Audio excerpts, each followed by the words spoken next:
नमस्कार दोस्तों, मैं हूं शुभम अग्रवाल। आप सभी का स्वागत है शुभम ब्रिक्स रियल एस्टेट पे।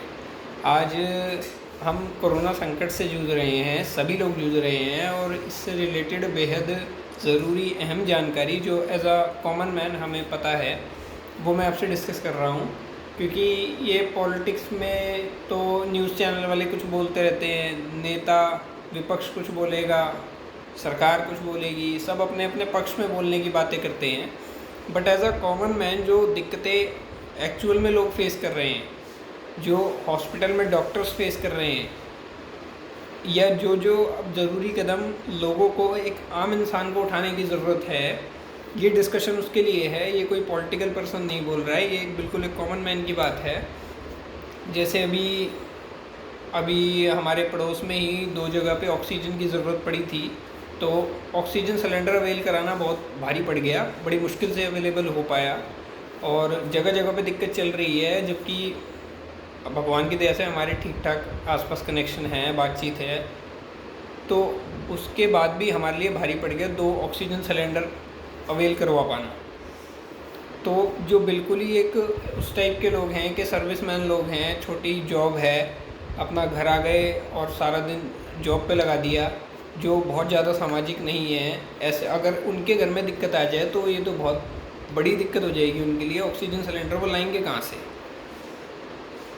जो जिनके बड़े पॉलिटिकल लिंक हैं, कनेक्शन हैं, वो तो कहीं से भी अवेल करवा लेते हैं। हिंदुस्तान में भाई भतीजावाद बहुत चलता है। लेकिन एक्चुअल में जो बिल्कुल एक कॉमन मैन है, ये जो गरीब तबके के लोग हैं, उनके ये बड़ा भारी जो है सिचुएशन बन जाएगी। अगर उनके घर में कोई दिक्कत आती है तो बहुत ज़्यादा संभल के रहने की ज़रूरत है। तो एक तो 2-3 चीज़ें हमें बहुत ज़्यादा ध्यान रखने की ज़रूरत है। 2-3 चीज़ें डेली रूटीन में अगर हम शामिल कर लें, जैसे कि सुबह सुबह ये जड़ी बूटियों की चाय वगैरह होती है, जैसे नॉर्मल ये जो टी बैग्स आते हैं, टाटा टी चाय वगैरह, ये सब नहीं, जो ये जैसे पतंजलि की चाय है या हिमालय की कुछ जड़ी बूटियों वाली चाय आती है, उस टाइप की चीज़ जो है सुबह नाश्ते के 1 घंटे बाद वो चाय ले ली। दोपहर बाद या 4 बजे के आसपास आफ्टर लंच जो है अपनी घरेलू चीज़ों से चाय बना ली, काढ़ा टाइप बना लिया। उसमें क्या है, जो बहुत ज़्यादा इम्पॉर्टेंट चीज़ें हैं, सौंठ, तुलसी के पत्ते, तुलसी आजकल हर घर में ही है, सौंठ भी हर जगह मिल जाती है इजीली, दालचीनी, इलायची, और दालचीनी, सौंठ, तुलसा, इलायची, लौंग, ये 4-5 चीज़ें हैं। इन्हें अच्छे से उबाल के इसका काढ़ा घर में सब पी लें, और रात को सोने से आधा घंटा पहले हल्दी का दूध पी लें, कच्ची हल्दी उबाल के।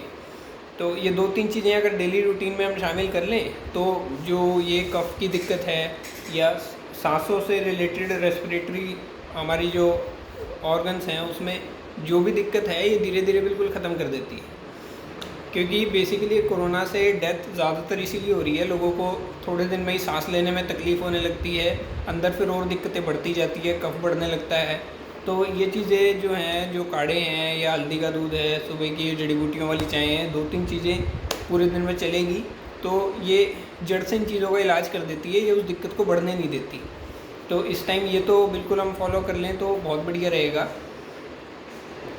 जैसे हमारे घर में ही सबको फीवर हो गया था, हम 5 लोग हैं, हम पाँचों को फीवर हो गया था और 3 से 5 दिन में ठीक हो गया। फीवर ठीक हो गया 2-3 दिन में, और जो थोड़ी बहुत खांसी की दिक्कत थी वो भी बहुत जल्दी ठीक हो गई, क्योंकि ये चीज़ें हम फॉलो करते रहे। अब हल्का सा मेरे को धसक दोबारा है, हल्की सी खांसी है, क्यों? क्योंकि अभी 2 दिन पहले बिल्कुल ठीक हो गया था, तो थोड़ी लापरवाही शुरू कर दी है, काढ़ा वगैरह नहीं लिया, तो हल्की सी खांसी है। अभी कल से फिर शुरू कर देंगे, आज से फिर शुरू कर देंगे, ठीक हो जाएगा।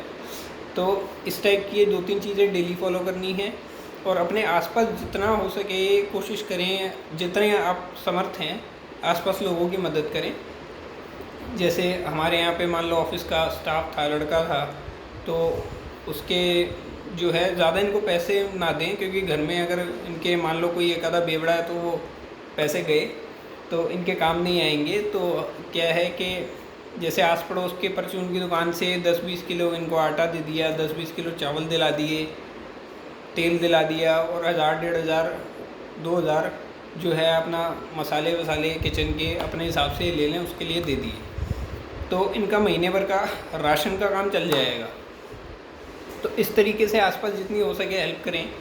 और जो है, और ये जो न्यूज़ चैनल हम देख रहे हैं, न्यूज़ चैनल पे बहस छिड़ती रहती है, विपक्ष आके सरकार को कुछ बोल रहा है, सरकार कुछ कह रही है, तो इन सब के चक्करों में पड़ना बेकार है। एक तो विपक्ष तो एक तो वो ठीक है जो काम कर रहा है कुछ, जैसे आके बैठना शुरू कर देते हैं और न्यूज़ में बोलते हैं कि सरकार को ये करना चाहिए था, वो करना चाहिए था, तो ऐसा नहीं होता, वैसा नहीं होता। उसकी जगह अभी जो स्थिति है, सरकार की बुराइयां करनी है तो कर लें, लेकिन वो टाइम आएगा बाद में। अभी की स्थिति के हिसाब से इनको अब क्या करना चाहिए, सरकार ने ऐसा नहीं है गलतियां नहीं की है, लेकिन अभी उनको रिपीट करने की बजाय ये करना चाहिए कि इन चीज़ों पे हम काम कर सकते हैं। ये जो विपक्ष है, इनके पास भी खूब पैसा है, बड़ी बड़ी पॉलिटिकल पार्टियां हैं ये, इनके बहुत जगह लिंक हैं, इनका पूरा नेटवर्क है, इनके प्रचार केंद्र हैं, तो ये बड़ी लेवल पर हेल्प कर सकते हैं। बट इनको क्या है कि अब तो मौका मिल गया, सरकार की ज़्यादा से ज़्यादा बुराई करो, स्थिति और ख़राब हो, ताकि सरकार की इमेज ख़राब हो। सरकार ने भी गलतियां करी है, लेकिन अब ये जो हरकतें कर रहे हैं, इससे ये दोबारा गलती कर रहे हैं और दिक्कत को बढ़ा रहे हैं। इन्हें ज़्यादा से ज़्यादा आगे बढ़ के हेल्प करनी चाहिए। इस टाइम एक होने की ज़रूरत है। बुराइयां कर लेना सरकार की, थोड़ी सी स्थिति समझ जाए फिर कर लेना। इस टाइम दिक्कत को बढ़ाने की ज़रूरत नहीं है, और ये विपक्षी दिक्कतें बढ़ा रहा है, तो इनकी बातें सुनना बेकार है। जो पॉलिटिकल लीडर दूसरे की बुराई करने में लगा हुआ है, वो तो बिल्कुल बेकार है, उसको तो वोट देना ही मत। जो इस टाइम काम कर रहा है, जिसकी सुनने में आ रही है कि उसने ऑक्सीजन सिलेंडर पहुंचवा दिए, या अपनी गाड़ियां अवेल करवा रहा है, या जैसे भी फाइनेंशियली हेल्प कर रहा है बंदा, वो ठीक है इस टाइम तो। और इस टाइम सबको एक होके चलने की ज़रूरत है, और मतलब बेकार चीज़ों में पड़ना बेवकूफ़ी है। कोशिश करें घर में ही रहें। अगर आपको लगता है आपकी इम्यूनिटी स्ट्रॉन्ग है, आप यंग हैं, आपको कोई दिक्कत नहीं है, तो उससे लापरवाह होकर घूमने की ज़रूरत नहीं है, क्योंकि चाहे आपको दिक्कत नहीं है, लेकिन अगर आपको कोरोना है आप झेल जाएंगे। लेकिन अगर आप घूम रहे हैं और आपकी वजह से उसको हो जाए जो नहीं झेल सकता, और उसकी जान चली जाए, तो पता तो नहीं चलेगा आपने जान ली है, लेकिन आपके मन को तो पता है ना कि आप फैला रहे हैं। तो आपके हाथों से ऐसा कोई गलत काम ना हो, इसीलिए घर में ही रहें। बहुत ज़रूरी हो तो बाहर निकलें, बिल्कुल मास्क लगा के बाहर निकलें, हाथ को सैनिटाइज़ करें। घर में तो बहुत ज़्यादा प्रिकॉशन नहीं हो पाती, जैसे डॉक्टर बता रहे हैं घर में 4 जने बैठे हैं, वहाँ भी सारे मास्क लगा लें, तो उतना तो नहीं हो पाता, लेकिन बाहर कम से कम ध्यान रखें।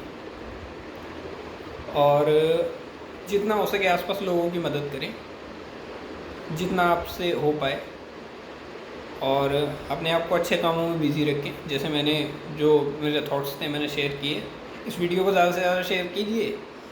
और मेरा नाम है शुभम अग्रवाल। और बाकी मैंने देखा है कि जो सरदार कॉम्ब है ये बड़ी एक्टिव है इस चीज़ में, लंगर सेवा में, ऑक्सीजन प्रोवाइड करवा रहे हैं, ये सेवा में ज़्यादा मतलब यकीन रखते हैं। ये बहुत अच्छी चीज़ है, हर कोई ऐसा नहीं है, इनकी कॉम में ये तो खूबी है, तो ये सराहनीय चीज़ है। हमें भी उनसे ये सीखनी चाहिए, ज़्यादा से ज़्यादा हमें लोगों की हेल्प करनी चाहिए जो हमसे हो सके। और आसपास अपने पड़ोस में हेल्प कीजिए। आपके आसपास जो गरीब हैं, जो आपके कपड़े लेकर जाते हैं प्रेस के लिए, धोबी हैं, और अपना आपके ऑफिस में स्टाफ है, अगर आप समर्थ हैं तो उसकी हेल्प कीजिए। उनकी सैलरियाँ बहुत मजबूरी हो, आप पर भी दबाव हो तो कम कीजिए, वरना सैलरी वगैरह ना काटिए, ना ही उन्हें निकालिए। थोड़ा सा आपको फाइनेंशियली दबाव पड़ेगा, कोई दिक्कत नहीं है, बाद में रिकवर हो जाएगा। तो रोज़गार किसी का न मत लीजिए, क्योंकि जिसकी हालत ख़राब है, जो लाइनों में लग रहे हैं, वहाँ ऑक्सीजन लेने के लिए लगे हुए हैं, हॉस्पिटलों ने कह दिया हमारे पास ऑक्सीजन नहीं है, आप जाके ऑक्सीजन लाओ, तो जिसके घर का पेशेंट है वो तो कैसे भी अब उसको ऑक्सीजन चाहिए। किसी की बहन है, किसी की बेटी है, किसी का जो भी फैमिली मेम्बर है, उसके लिए वो भाग के ऑक्सीजन ला रहे हैं, ऑक्सीजन नहीं मिल पा रहा है। ऐसे में बिल्कुल एक आम आदमी करेगा क्या? उसको तो किसी भी हाल में ऑक्सीजन चाहिए। उसे दिख रहा है मेरे घर का वो मेंबर मर रहा है, तो उसे कहीं से भी ऑक्सीजन चाहिए, तो इसके लिए वो गलत कदम भी उठा सकता है। तो ऐसे में आसपास जितना हो सके लोगों की मदद कीजिए, लोगों तक ये वीडियो पहुंचाइए। 2-4 चीज़ें जो मैंने बताई, 2-3 टाइम ये काढ़े वाढ़े पी लीजिए और रेगुलर रूटीन से पीते रहिए घर में सब। और पानी की कमी बॉडी में ना होने दें, पानी बहुत पिए ये, क्योंकि ये गर्म चीज़ें हैं और गर्मी का भी मौसम है, तो पानी जो है बॉडी में कम नहीं रहना चाहिए। हर पौने 1 घंटे में 1 गिलास पानी ज़रूर पीना है, रूटीन सा बना लीजिए, बॉडी डिटॉक्सीफाई होती रहेगी। और ये जो है नेचुरल चीज़ें हैं, ये लें और नॉर्मल अपना खाना पीना चालू रखें, कोई दिक्कत नहीं है। फ्रिज का ठंडा बिल्कुल त्याग दें इस टाइम, फ्रिज की चीज़ें बिल्कुल दूर रहें उनसे, और ज़्यादा से ज़्यादा शेयर कीजिए इस चीज़ को। धन्यवाद।